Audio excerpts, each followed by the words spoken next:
Tripod orange. Et on fait notre premier test avec l'application BeLive ou Believe TV. Fait qu'on va se faire ça. Puis en même temps qu'on est en train de faire ça sur une caméra, ben on fait ça, on enregistre notre podcast en même temps. C'est cool la technologie, hein? Incroyable. Mais ça dépend si ça marche. Qu'est-ce que ouais, puis on a eu des expériences que des fois, tu essaies quelque chose de nouveau, une nouvelle application, quelqu'un dit hey, vous devrez essayer ça, ça a l'air vraiment cool. Puis là, finalement, ça marche pas du tout, mais regarde, c'est comme ça. Fait que ben, bienvenue à tout le monde. Cette semaine, on va répondre à une question d'une personne de notre auditoire. Premièrement, je regarde mes cheveux. Mes cheveux commencent à être longs. Toi, Éric, tes cheveux, c'est pas pire? Non, pas trop pire. Mélissa les a coupés. Fait que, en fait, une pas pire job, là, je dirais. Ouais. Pas coiffeuse, évidemment, mais c'est bon. Pas trop mal.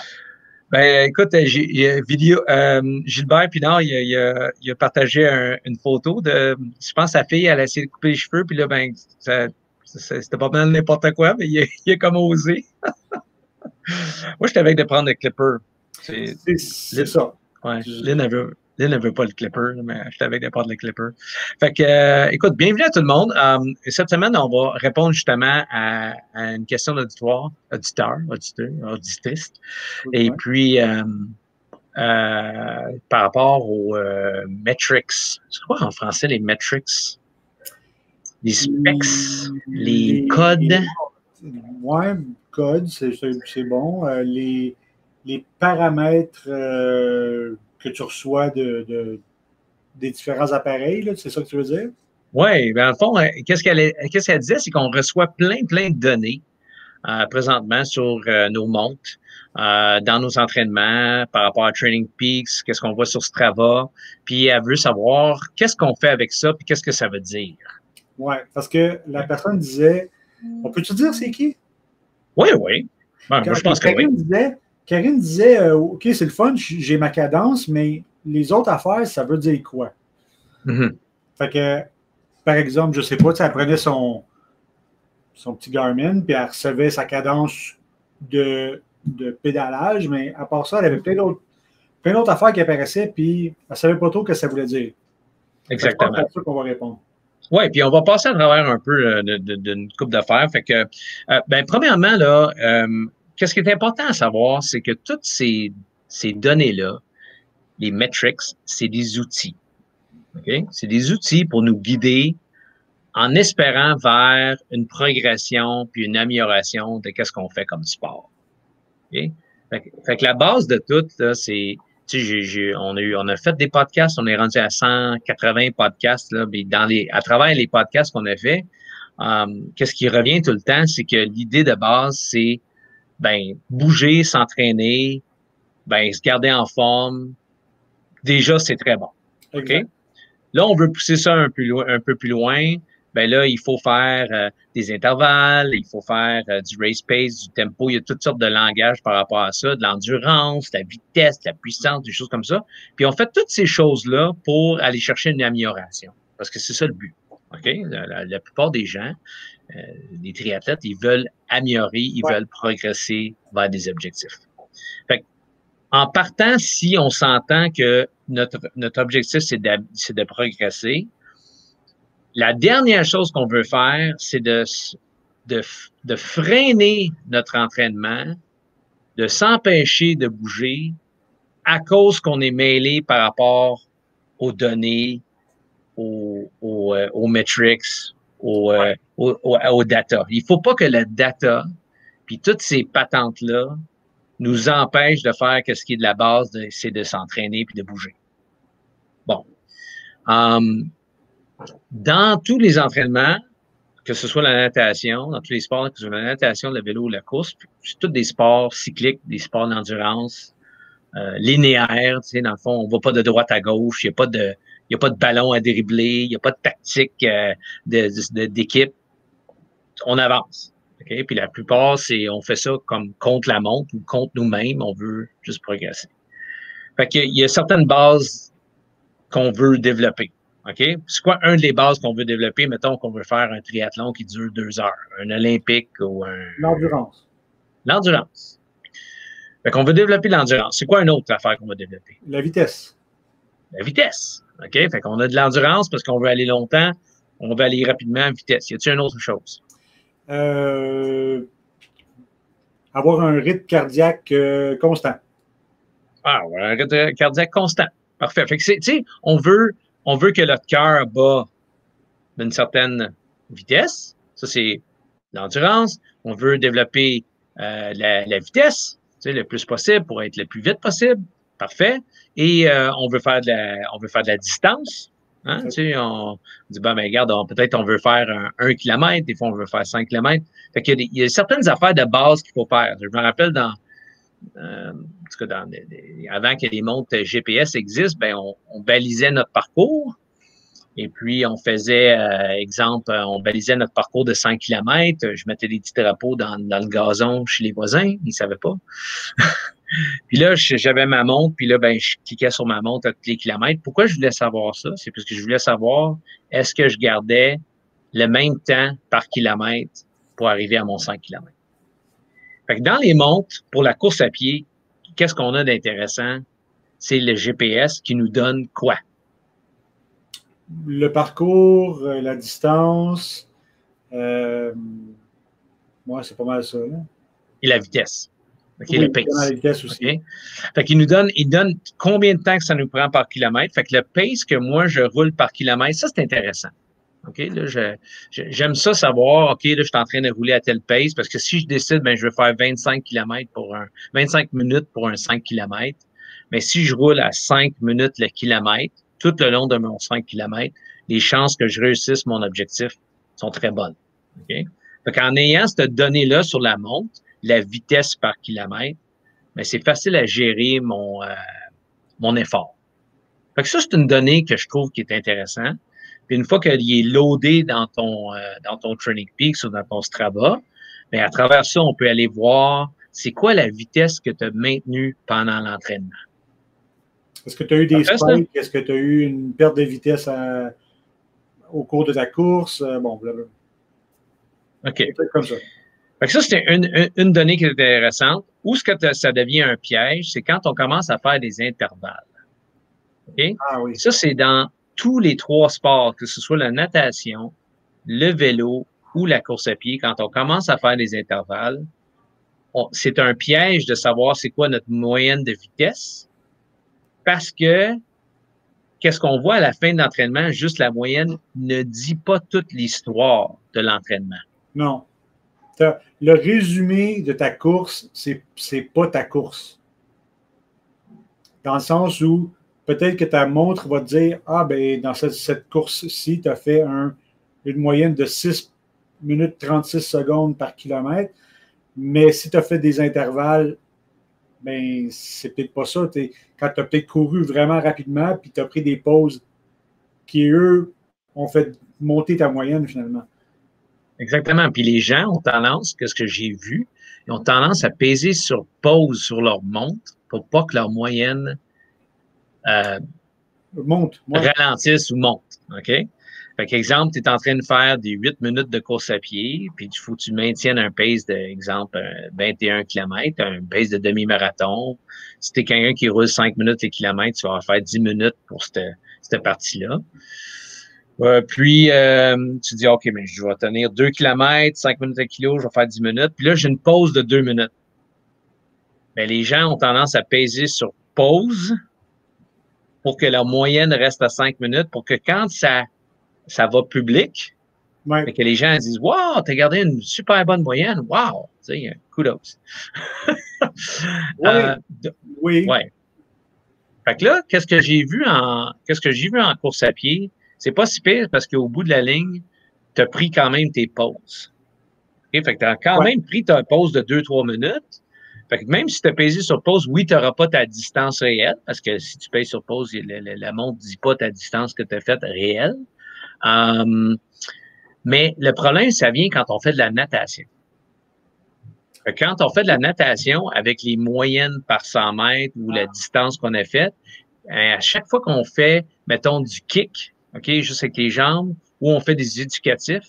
Mais les gens ont tendance à peser sur pause parce qu'ils se disent, mais quand je fais des jambes, puis quand je fais des éducatifs de natation, j'ai tendance à ralentir ma moyenne. Puis qu'est-ce que je veux pas voir, c'est que j'ai été lentement dans ma moyenne pendant cet entraînement-là.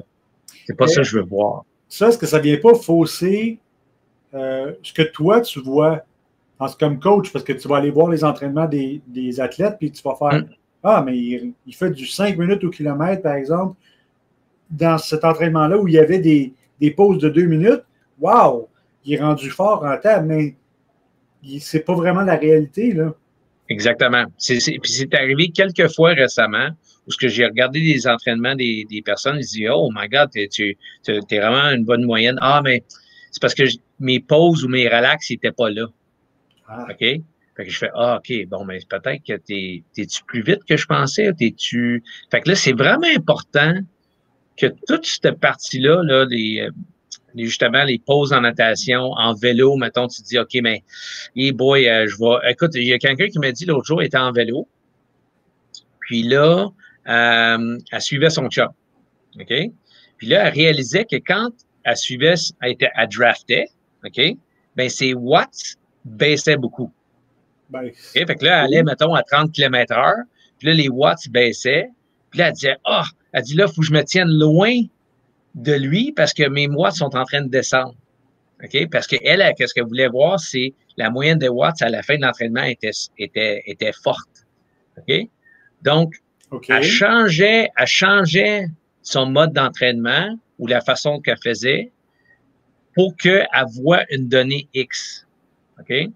Mais ça, c'est la façon inverse de voir les choses. Oui, Fais c'est ce que ça. tu as à faire, puis les résultats vont être les résultats, puis les résultats vont décrire une histoire. OK? Mais fais quand même ce que tu as à faire. Change pas la façon que tu fais. Exemple, tu as un entraînement d'intervalle avec des relax, des 2-3 minutes de marche. Les gens n'aiment pas marcher parce que la moyenne descend. OK? Sauf que c'est important que tu marches ou que tu jogues parce qu'on veut que l'intervalle soit bien fait. C'est la même chose en natation, c'est la même chose en vélo. Si tu es en train de faire un entraînement avec un ami, puis là, tu es en arrière de cette personne-là pendant tes pauses, puis là, tu as un intervalle à faire, tu vas en avant, c'est parfait. C'est ça qu'on veut. On veut que la pause soit une vraie pause, puis on veut que le travail soit un vrai travail. Fait que faites attention à toutes ces affaires-là, de pas essayer de manipuler le résultat avec votre technologie. Ça, c'est très important. OK? Donc, on a parlé justement de rythme. Là, parlant spécifiquement par sport. Fait que là, je vais commencer avec la natation. En natation, il y a une affaire qui est vraiment intéressante, ça s'appelle le SWALF. OK? Le SWALF qui est sur les montres. Il y a d'autres montres que c'est pas mal le SWALF. Ça, c'est la distance c'est le nombre de coups de bras que tu fais pour une longueur plus le temps. Pour Fait une longueur de qu'absolument, 50 mètres. ça va être par 25 mètres. T'es sûr? OK, absolument, le soir, pour essayer par 25 mètres, ils vont, mettons, dire, ben, ça va être écrit 20 coups de bras, 20 secondes, le soir va être 40. OK. Parce que moi, qu'est-ce que je calcule, là, c'est le golf. Le golf, c'est un calcul sur 50 mètres, où ce que tu comptes le nombre de coups de bras que tu fais pour 50 mètres, puis tu ajoutes le temps. Fait exemple, si tu fais 40 secondes pour 50 mètres, tu fais 40 coups de bras, ça fait 80. Ça s'appelle golf, parce que 72 pour cet exercice-là est un excellent score. Les montres, ils font un swap. Fait qu'ils calculent par 25 mètres. Fait que ce qu'ils veulent, c'est qu'ils calculent par virage. Okay? Parce que la montre, là, il sait que tu viens juste d'arriver à un mur et repartir. Donc, il calcule qu'entre le mètre 0 et mètre 25, que tu as fait 20 coups de bras, tu as fait 20 secondes, donc ton soir, c'est 40. Ça, c'est intéressant parce que c'est de l'efficacité. Si tu nages en 50 mètres, exemple, tu nages dans une piscine olympique, ben là, tu as juste ajusté ta montre pour une piscine de 50 mètres, mais le swell va être plus élevé. Fait qu'il va dire, mettons, 40 coups de bras pour 40 secondes, ça fait 80. Okay? Fait que ce chiffre-là, il est important parce que c'est ça qui dit ta vraie efficacité. Okay? Est-ce que je suis efficace? Parce que tu peux faire 20 coups de bras. Tu es d'accord avec moi, Eric, que tu pourrais faire 20 coups de bras puis être lent? Oui. Ouais, ben en fait, est-ce que tu peux faire 20 coups de bras puis être lent? Oui. Oui, tu peux faire 20 coups de bras, puis tu peux faire 20 coups de bras, puis oui, oui, je pense que oui. Tu peux faire les deux. Fait que tu peux faire 20 coups de bras puis être lent parce que tu n'es pas efficace. Ou tu peux faire 20 coups de bras puis être très, très rapide parce que tu es très efficace. C'est ça que les gens ne comprennent pas. Ils se disent, automatiquement, si je fais plus de coups de bras, je devrais être plus vite. C'est ça l'erreur que les nageurs Non, font. Non, non, non, ça dépend. C'est ça, c'est l'appui, hein? C'est c'est l'appui dans ça. l'eau. Fait que C'est ça juste. dépend comment tu fais ta traction. Fait que si tu as une traction très efficace, puis tu fais, puis tu avances vite, ben tu pourrais faire en fait moins de coups de bras pour une vitesse plus rapide. Fait que le swath, il est intéressant parce que si, mettons, je faisais 20 coups de bras, puis je fais 20 secondes pour ma longueur, puis là, je fais le même 20 coups de bras, puis je fais 19 secondes pour ma longueur. Ma swath, à part de 40 à 39, oh, il y a quelque chose qui s'est passé. Je suis devenu un meilleur nageur. Puis si ça se passe sur une base régulière, tu sais que, oh, il y a une progression qui est en train de se faire. Puis le contraire est pas vrai. Fait que si tu fais 20 coups de bras puis tu fais 22 secondes, il est rendu à 42 pour un swath, tu sais que tu es en train de peut-être perdre l'efficacité. Fait qu'il faut faire quelque chose de technique. Fait que ça, je trouve que en natation, c'est une indication qui est intéressante. Euh, la vitesse par 100 mètres, encore là, c'est un peu comme la course à pied. En natation, on fait beaucoup d'intervalles. La vitesse par 100 mètres, si tu prends une pause, ben, elle va être faussée. Tu sais, souvent, les gens ils disent, ah, Pierre, je pensais que tu étais un nageur plus rapide que ça. Tu fais 40 minutes, puis tu fais 2000 mètres. C'est juste 2 minutes par 100 mètres. Je pensais que tu faisais 1,30 par 100 mètres. Ben oui, mais c'est parce que je prends des pauses. Fait que je prends des pauses, puis je fais d'autres choses. Je fais peut-être du kick ou je fais des éducatifs, des choses comme ça. Fait que c'est là qu'on voit que des fois, les résultats ne disent pas tout. Fait que savoir ta distance, c'est intéressant. Parce que là, tu peux voir, OK, je suis en train de faire de plus en plus de distance. Les gens ont tendance à pas vouloir, les triathlètes ont tendance à pas vouloir faire du kick parce que ça n'apparaît pas sur la montre. Hmm. Fait que ça, c'est un problème parce qu'on en a besoin de faire des jambes. Ils ont tendance à pas compter leur éducatif. Tu sais, les éducatifs avec un bras, des choses comme ça, ben ils disent, ah, il dit, ma montre, elle n'a pas calculé ça, tu sais. Fait que je vais pas en faire parce que ma montre ne calcule pas. Tu vois comment que ça peut devenir l'inverse de ce qu'on veut. Fait Ouais. qu'en natation, le swath, la vitesse par 100 mètres, ça peut être intéressant. La distance qu'on fait, ça peut être intéressant. Moi, j'aime beaucoup l'exercice avec le tempo trainer. Tempo trainer, c'est que ça donne un bip-bip, tu sais, ça donne un beat. Puis là, si on suit le beat, ben là, on vient habitué à un certain beat, ben là, on peut garder notre vitesse plus régulièrement. Ça, on a fait un podcast là-dessus, là, sur le Tempo Trainer. Fait que, à regarder dans le passé pour ça. Je ne me rappelle plus c'était quel épisode, là, mais checker ça pour le Tempo Trainer. Parlons de vélo un peu. OK. OK? Quelle sorte de données qu'on voit en vélo? La donnée que j'aime beaucoup, moi, c'est la cadence. OK, la cadence. Le nombre de coups de pédale par minute, par exemple. OK. Donc, tous les sports cycliques, il y a une cadence. Pourquoi la cadence en vélo? Pourquoi tu trouves ça vraiment important? Parce que, tu vas peut-être pouvoir me corriger, là, mais pour moi, j'ai toujours entendu, plus ta cadence est élevée, plus tu vas travailler en aérobie, puis plus ta cadence ça va être basse, plus ça va être en musculation, anaérobie. Euh, donc, tu vas plus travailler tes muscles, par exemple, à 60 RPM, révolutions par minute, que à 100, où là, tu vas plus travailler ton endurance, ton cœur. Super. Fait que là, dans le fond, moi, ce que j'aime beaucoup avec la cadence, c'est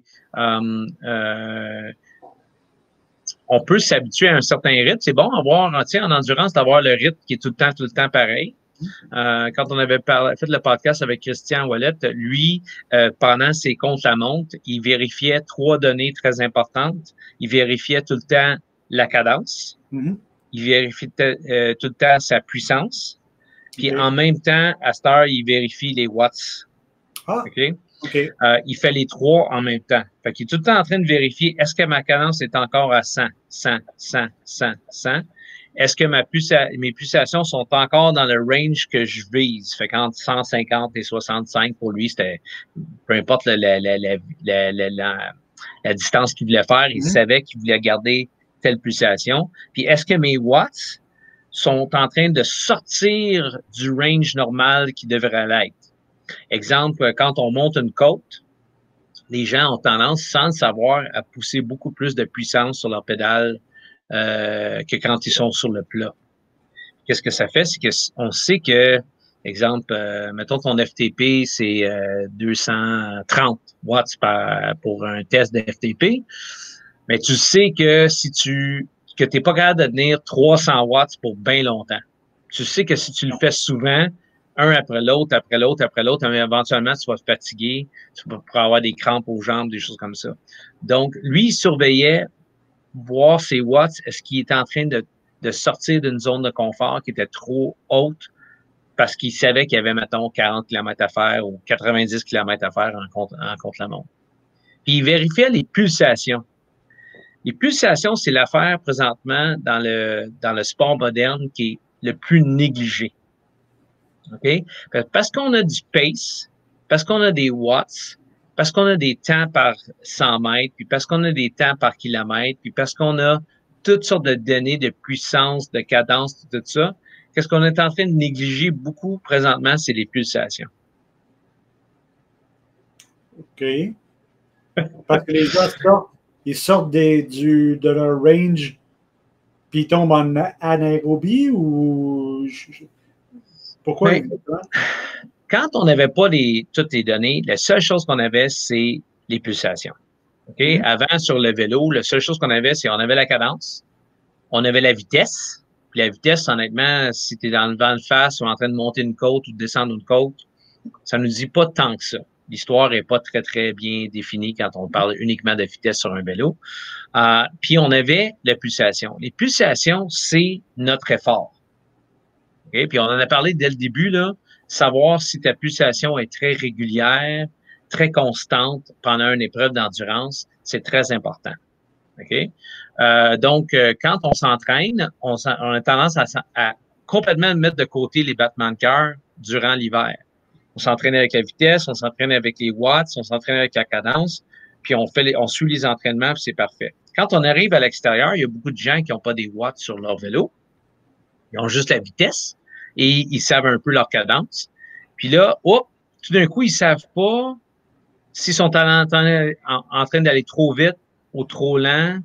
Ils savent pas trop leur effort parce que eux autres, tout l'hiver, ils ont que suivi des chiffres.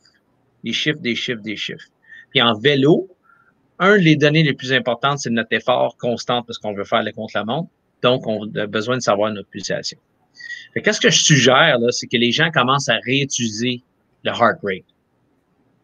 Exemple, là, tu fais un entraînement où tu as des poussées, mettons, de 5-10 minutes. Et quand on arrive à l'extérieur, souvent, les coachs ils vont se dire, ben regarde, on va faire des 10 minutes ou des 5 minutes, prendre un petit break de 5 minutes, puis on va répéter ça X nombre de fois. OK? On va faire du tempo training à l'extérieur. On va s'habituer à faire du contre-la-montre. Un des entraînements que j'ai donné récemment, on faisait 10 minutes où ce que tu faisais la meilleure moyenne possible. Okay? Si tu avais des watts, je dis, ben, j'aimerais ça avoir entre 75 et 85 de ton FTP. Puis après ça, on prenait un repos de 5 minutes, puis on répétait ça X nombre de fois. Quelqu'un qui a des pulsations, il a beaucoup plus de chances de bien réussir l'entraînement que quelqu'un qui se fie uniquement sur les watts.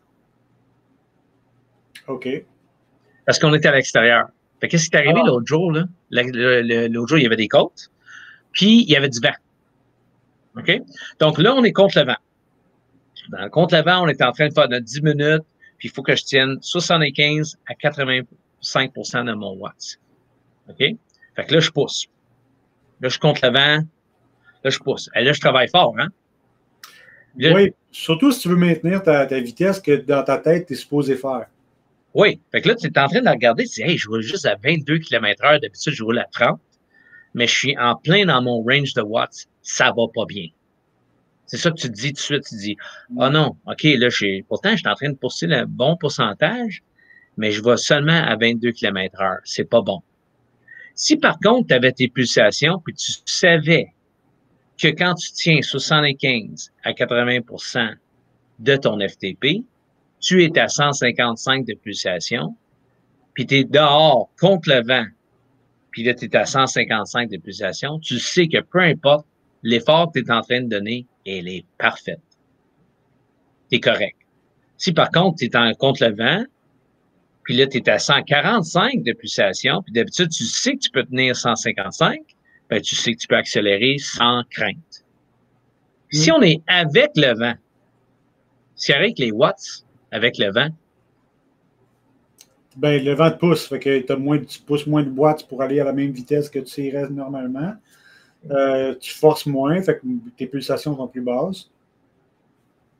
Donc, c'est ça. Fait que là, c'est facile. Tu te dis, OK, ben là, je roule vraiment vite. Puis là, j'arrive même pas à aller chercher mon 75% de mes watts que j'étais supposé de faire. Pourtant, là, présentement, je vais à 40 km/h. Fait que là, tu te dis, ah, ben là, faut que je pousse. Mais là, peut-être qu'il est en train de monter tes pulsations sans le savoir. Fait que la donnée numéro 1 pour savoir si ton effort est toujours égal, c'est les pulsations. Mais la seule façon de savoir c'est quoi les bons pulsations pour vous, c'est de vous entraîner souvent avec les pulsations. OK? Puis en vélo, ça se fait vraiment bien. Honnêtement, là, si t'as une ceinture de pulsation, tu t'entraînes avec ça. En vélo, ça va super bien parce que c'est très facile. Ouais, exactement. C'est facile à rester régulier. En passant, les ceintures sont beaucoup plus précis que les nouvelles montres avec les pulsations dedans, là. C'est pas très précis, ça. Même la 935, là, elle peut être des fois 30 battements plus haut ou 30 battements plus bas que la ceinture lui-même. Pourquoi? Parce qu'il y a beaucoup de mouvements. Tu fais beaucoup de mouvements avec le bras. Le corps, il reste très stable. Peu importe si tu es en vélo, en course à pied ou en natation, le corps, le tronc, il reste très stable. L'autre affaire, c'est que les ceintures sont très bonnes quand elles sont mouillées. Puis la montre, quand elle est mouillée, elle est moins bonne, elle est moins précise. La ceinture, quand elle est mouillée, elle est supposée être mouillée, là, justement, elle est très précise. Donc, achetez-vous une ceinture si vous avez l'intention d'aller chercher une progression par rapport aux pulsations puis comprendre ça un peu plus. La ceinture avec les pulsations, c'est bon.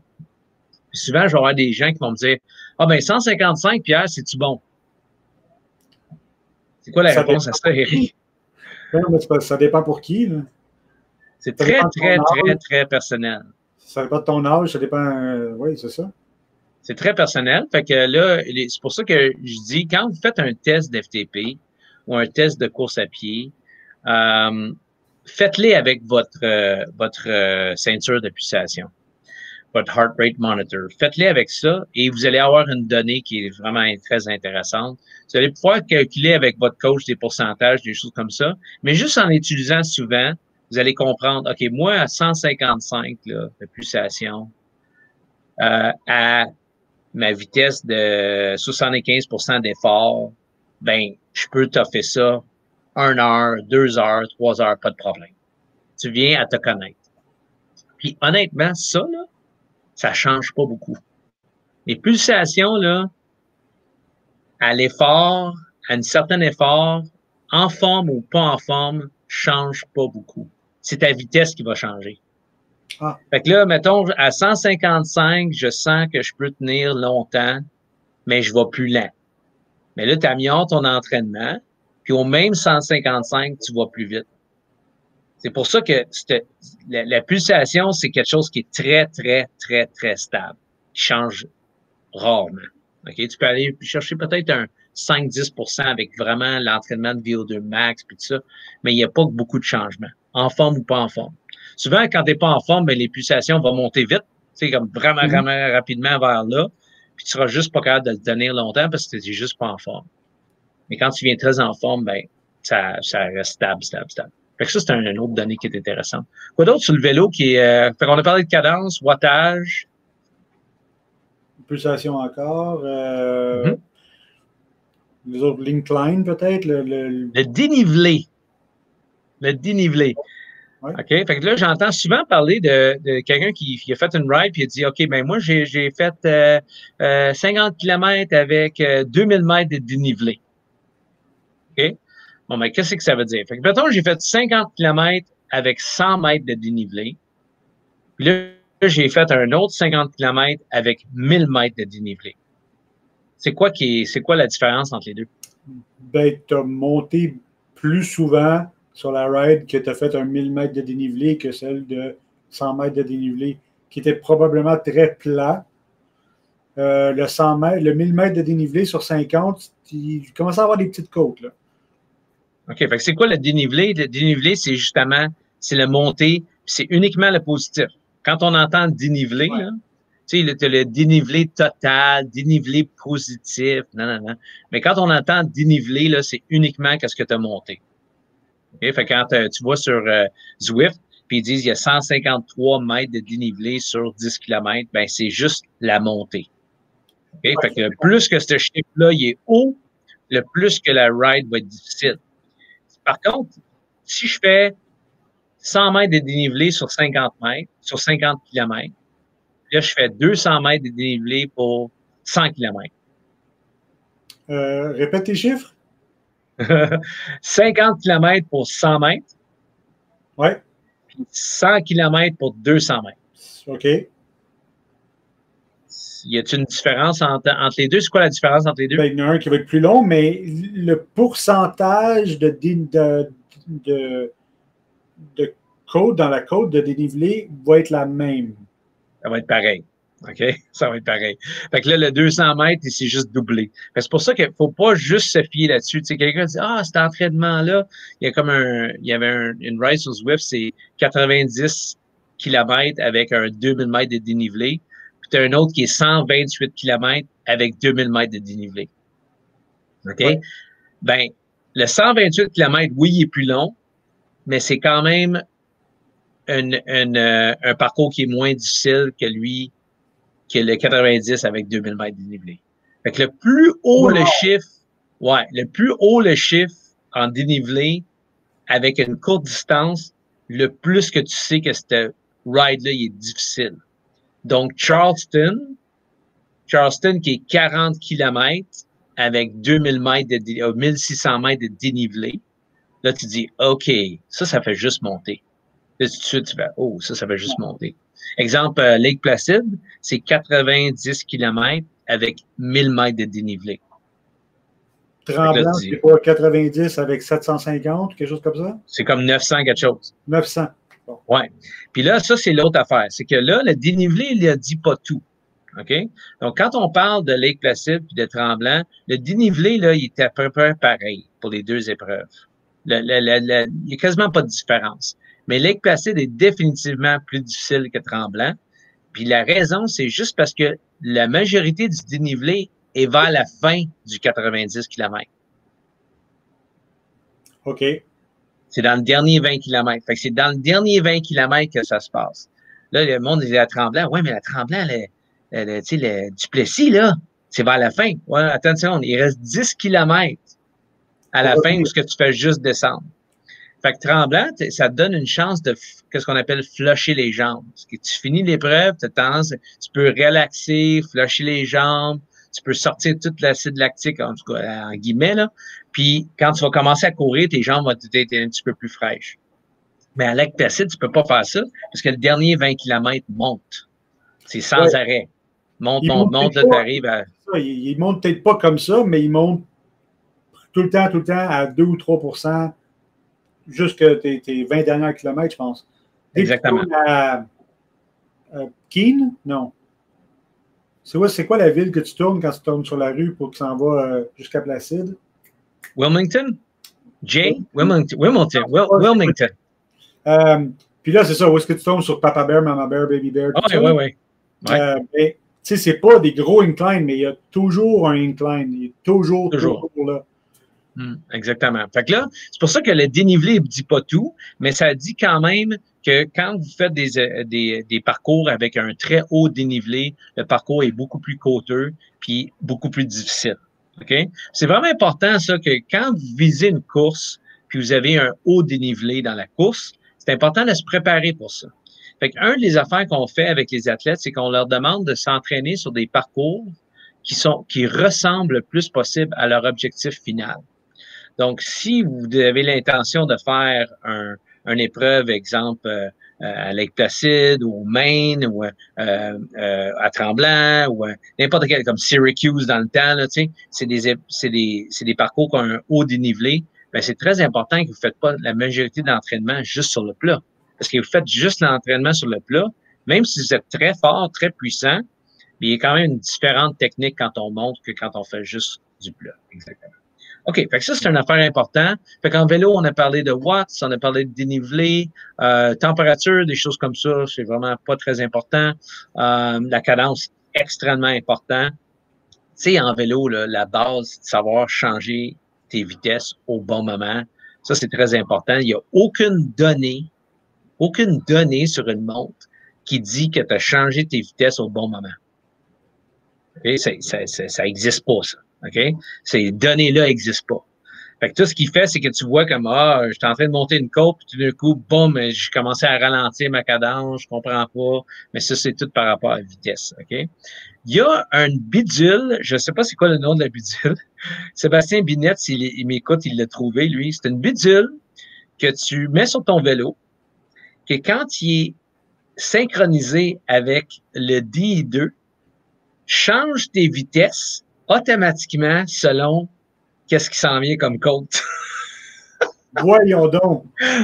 Pour que tu gardes toujours la même cadence. Fait que là, on est rendu dans la F1 du vélo. Parce que la F1, c'est ça. Là. La F1, c'est toutes des manettes. Puis la F1, à un moment donné, il était rendu avec des changements de vitesse automatiques. Puis là, ils ont enlevé ça, hein, parce qu'ils ont dit, les conducteurs, ils disaient, mais là, ça me donne quoi d'être conducteur?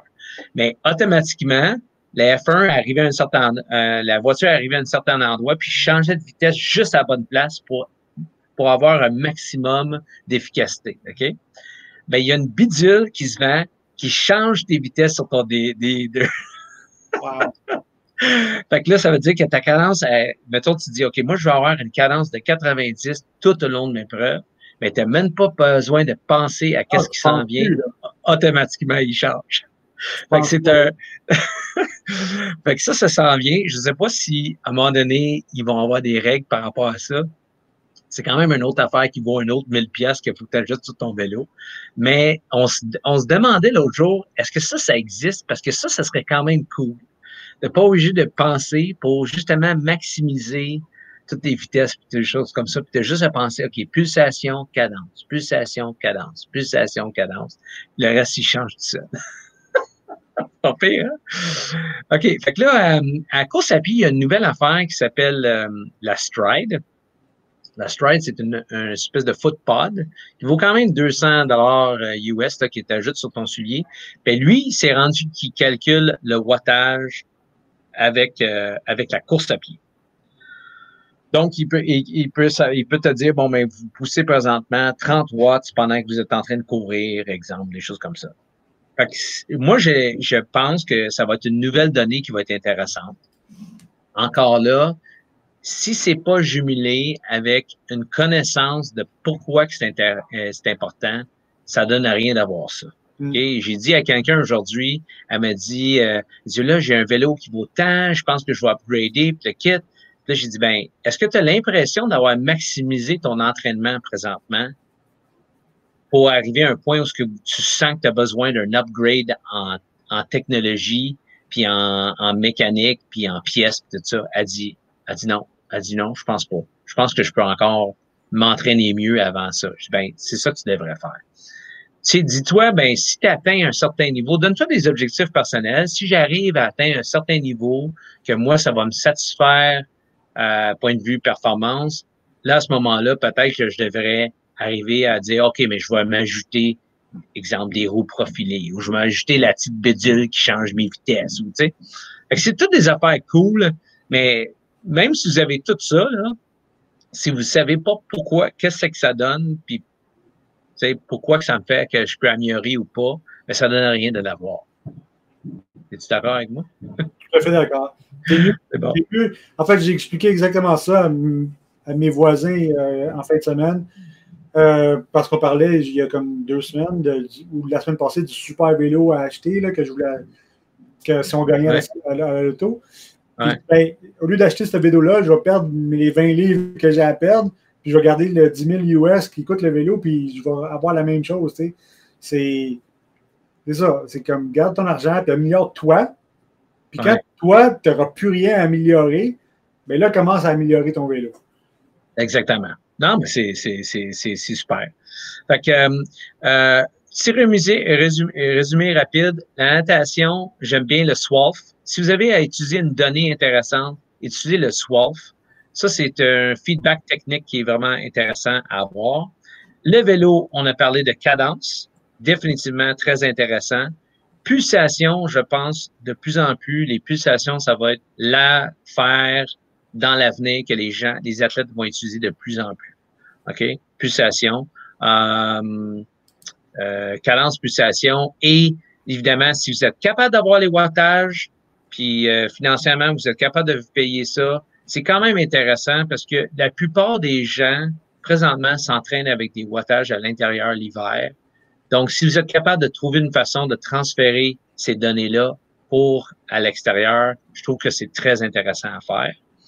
À la course à pied, on a parlé surtout de vitesse par kilomètre. Je trouve que c'est une donnée quand même intéressante. La cadence, évidemment, on n'a pas parlé de justement les pas par minute. Okay? J'aimerais ça glisser un petit mot là-dessus. On a sorti un petit vidéo avec Jérôme récemment, puis on a eu une conversation avec Jérôme Blais, l'entraîneur de course, puis on a parlé justement de cette affaire-là, les pas par minute. Il n'y a pas de controverse par rapport à ça. Mais comme en natation, il y a comme des idéales où ce que les meilleurs nageurs au monde, en passant, attachez vos trucs, ils tiennent 90 de tempo par minute. Fait qu'ils font 90 coups de bras par minute. Essayez en piscine avec le tempo trainer de faire 90 coups de bras par minute efficacement pour essayer de voir combien de temps que vous êtes capable de tenir. OK? En vélo, 90 à 100 de cadence par minute. 90, la plupart des gens sont capables de tenir ça. 100, pendant vraiment longtemps, c'est pas si facile que ça. OK? Surtout avec la puissance. Ensuite de ça, en course à pied, qui ressemble énormément, on a encore les mêmes affaires.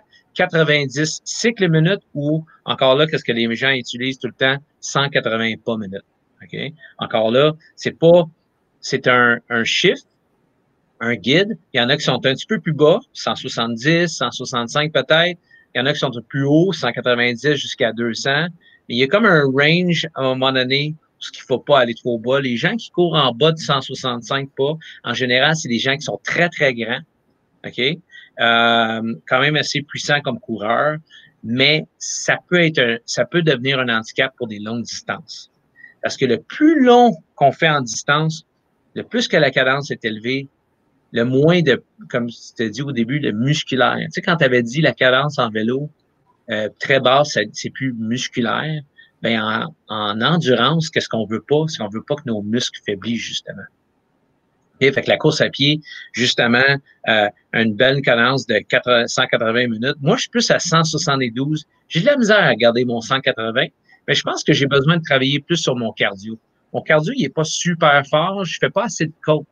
Tu sais, depuis le confinement, là, j'ai pas été dans les parcs nationaux comme je fais d'habitude. J'ai pas fait beaucoup de côtes. Fait que ça manque. Un coureur qui commence à faire beaucoup plus de côtes, ben, il va être beaucoup plus à l'aise à des pulsations plus élevées. Donc, ta cadence pourrait peut-être augmenter. Ça serait quelque chose à regarder. J'aimerais ça finir sur le Training Peaks rapidement par rapport au TSS score. Okay? J'ai beaucoup de questions sur le TSS. Qu'est-ce que ça veut dire? Les gens ont commencé à loader leur entraînement de course à pied, leurs entraînements de vélo qui montrent des scores de TSS sur les données. Puis là, ils commencent à avoir des totals puis ils ne savent pas qu'est-ce que ça veut dire. Toi, Eric, qu'est-ce que tu sais qu'est-ce que ça veut dire? C'est le Training Stress Score. Ouais. Est-ce qu'on peut mettre ça par comment difficile a été l'entraînement? Oui, exactement. Fait qu'un entraînement de course à pied, est-ce qu'un entraînement de course à pied a tendance à avoir un Training Stress Score plus élevé que de vélo? Je dirais oui. Oui, exactement. C'est quasiment le double. Ah oui. Fait que pour le même temps d'effort, c'est 1,5 à 2 fois plus élevé le TSS score. Pourquoi? Parce que ils disent que, les scientifiques disent que c'est beaucoup plus difficile de récupérer d'un entraînement de course à pied qu'un entraînement de vélo.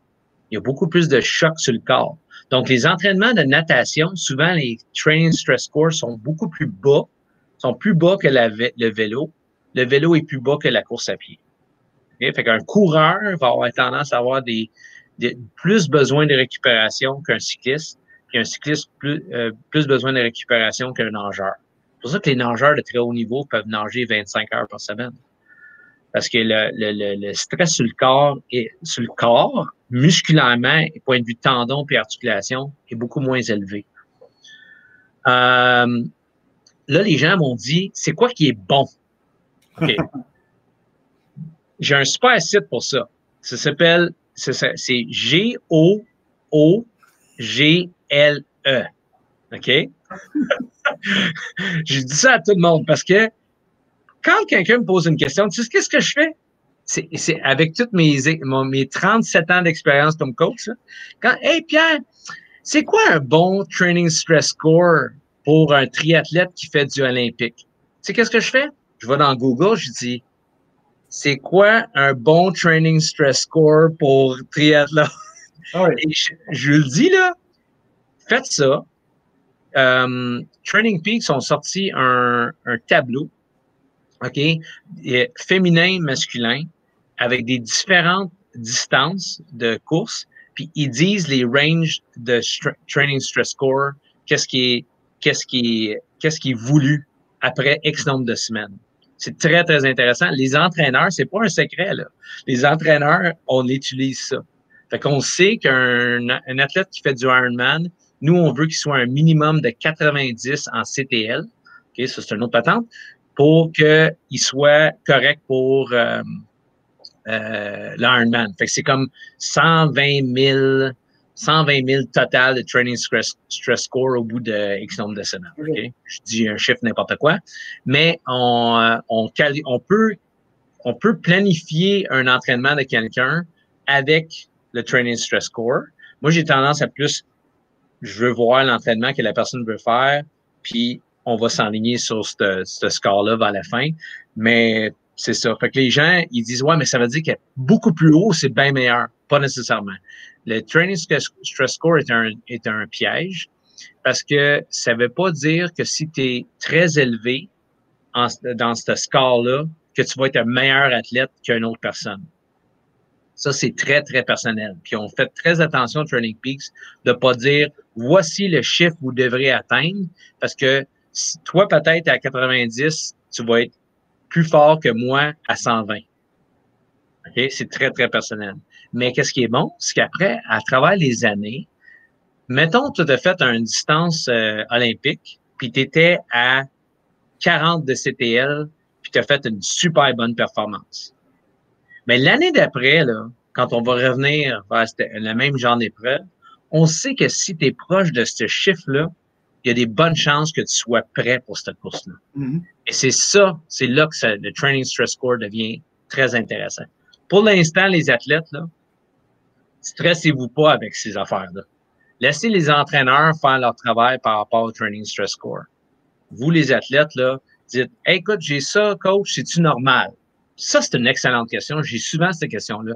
C'est-tu normal que j'ai fait 127 de training stress score pour une course de 15 km, puis j'ai seulement 71 de training stress score pour un entraînement de vélo, puis l'entraînement de vélo, j'ai rushé ma vie. Et je vais expliquer pourquoi. Oui, c'est normal à cause de cette chose. C'est bon? Mm-hmm. Fait que, Karine, j'espère que ça a répondu puis ça a fait le tour de vos questions. En passant, c'est notre première expérience comme ça. En vidéo et vidéo, podcast, live, semi-live. Fait que là, vous écoutez pas ça live présentement quand vous allez l'écouter, mais on va essayer de faire un live à un moment donné. Vous allez pouvoir poser nos questions pendant ça. Fait que j'espère que vous avez aimé ça. Merci, Eric, de ta présence. Merci bien. Et puis encore là, n'oubliez pas de nous suivre, Tripod Orange. Vous pouvez nous trouver sur Spotify, Apple et plein d'autres places. Où est-ce qu'ils tiennent des radio. Oui, oui, bien sûr. Ouais. Moi, j'écoute personnellement tous mes podcasts sur Spotify. Je trouve que c'est vraiment facile à trouver. Et si vous avez un téléphone intelligent, ben vous loadez Balidos. Balidos. Fait que quand vous vous abonnez à Tripod Orange, ben les podcasts, ils viennent automatiquement dans votre téléphone par les internets. Merci à nos sponsors, Marie-Ève Boyer-Remillard, physiothérapeute, Chiro Action, avec Fanny Lessard et les ravitailleurs qui ont récemment fait un beau don de plein de bouffe à l'hôpital Charlemagne, je pense. En tout cas, ils nous restent les infirmières, puis ça, c'est vraiment le fun. Et puis, Hyundai Saint-Constant, merci encore Maxime Allard et Anne-Marie Loisel pour ce beau sponsor-là. Et heureusement, la voiture, présentement, fait pas trop de millage. C'est cool, hein? Fait que merci beaucoup à tout le monde. Ciao, ciao. Merci, Eric. Puis on se voit la semaine prochaine. Ciao.